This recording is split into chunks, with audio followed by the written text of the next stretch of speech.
ओम शांति। 31 मई 2025 के बाबा के मधुर महावाक्य।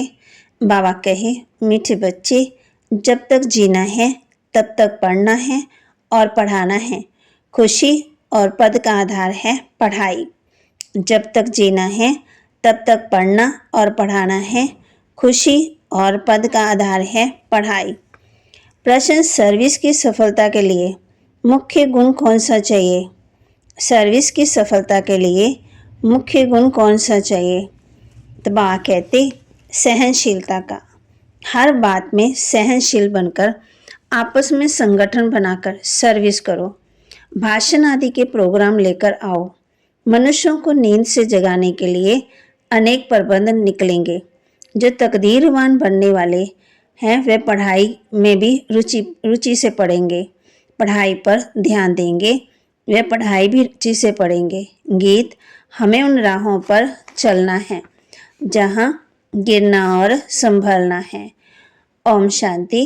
क्या विचार करके यहाँ मधुबन से तुम बच्चे आते हो? क्या पढ़ाई पढ़ने आते हो? किसके पास? बाप दादा के पास। यह है नई बात। कब ऐसा सुना है कि बाप दादा से पढ़ने जाते हैं? धारणा के लिए मुख्य सार, समय निकाल एकांत में अपने आप से बातें कर अपने को उमंग में लाना है। आसमान बनाने की सेवा के साथ साथ साक्षी होकर हरे के पाठ को देखने का अभ्यास करना है। बाप को याद कर अपने आप को सुधारना है। अपने दिल से पूछना है कि मैं मैसेंजर हूँ, कितनों को आसमान बनाता हूँ। वरदान, श्रेष्ठ पुरुषार्थ द्वारा फाइनल रिजल्ट में फर्स्ट नंबर लेने वाले उड़ता पंछी भव। श्रेष्ठ पुरुषार्थ द्वारा फाइनल रिजल्ट में फर्स्ट नंबर लेने वाले उड़ता पंछी भव। फाइनल रिजल्ट में फर्स्ट नंबर लेने के लिए दिल की अविनाशी वैराग्य द्वारा बीती हुई बातों को, संस्कार रूपी बीज को जला दो। अमृत वेले से रात तक ईश्वरीय नियमों और मर्यादाओं का सदा पालन करने का व्रत लो और मनसा द्वारा, वाणी द्वारा, यह संबंध संपर्क द्वारा निरंतर महादानी बनो, पुण्य आत्मा बनो, दान पुण्य करते रहो। जब ऐसा श्रेष्ठ हाई जंप देने वाला पुरुषार्थ हो तब उड़ता पंछी बन फाइनल रिजल्ट में नंबर 1 बन सकेंगे।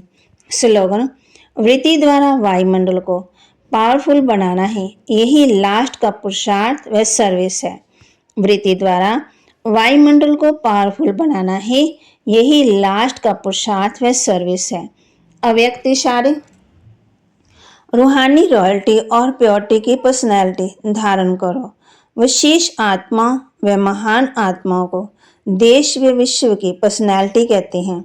पवित्रता की पर्सनैलिटी अर्थात हर कर्म में महानता और विशेषता।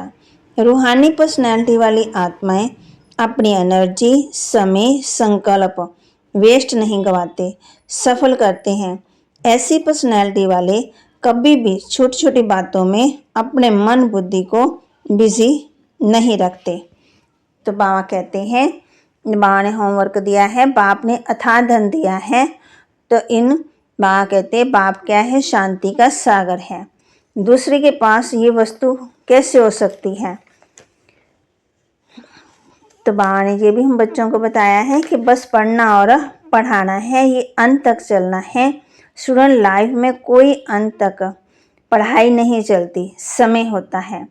तुमको तो जब तक जीना है पढ़ना और पढ़ाना है। ये अंदर बुद्धि में पढ़ाई गूंजती रहे, जितना जो पढ़ेगा उतनी उनको खुशी भी रहेगी। तुमको बाप से बहुत बड़ी जागीर मिलती है। भक्ति मार्ग में कृष्ण का दर्शन करने के लिए कितना मेहनत करते हैं। अच्छा, दर्शन हुए तो क्या हुआ? फायदा कुछ भी नहीं हुआ। दुनिया देखो किन किन बातों पर चल रही है। बाप हम बच्चों को बाप को और 84 के चक्कर को याद करो तो बेड़ा पार हो जाएगा। बाप सबको एक रस पढ़ाई पढ़ाते हैं, परंतु कईयों की बुद्धि बिल्कुल जड़ है, कुछ भी समझते नहीं है। अभी तुम बच्चों की बुद्धि नई दुनिया में है, जानते ये चक्कर फिरता रहता है और तुमको कोई बातों में जाना नहीं, सिर्फ बाप को याद करना है। बाबा के महावाक्य को लाइक करें, शेयर करें, सब्सक्राइब करें और अपने जीवन में धारण करें। ओम शांति।